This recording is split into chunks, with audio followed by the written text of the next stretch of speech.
Hello everyone, if you're trying to update or install any application on Epic Games and you keep getting this error, IS-MF01, then you have come to the right place because in this video I'm going to show you how easy it is to fix this annoying error on Epic Games CCD. So first off, what you're going to do is you're going to close up Epic Games Launcher on your computer.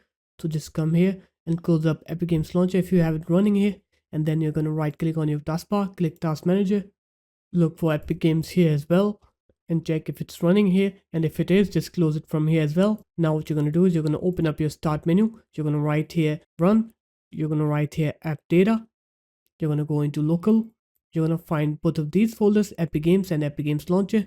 You're going to right click on them, click delete, then you're going to delete both of these folders, and then you're going to go ahead and restart your computer. And after you're done with the restart, you're going to open up Epic Games Launcher. Now you can go ahead and download or install any applications that you want, and you will not get that install failed error anymore. So there it is guys, that's how easy it was. If you guys found this video helpful, make sure to leave a like, comment and subscribe to the channel, and I'll see you in my next video. Peace.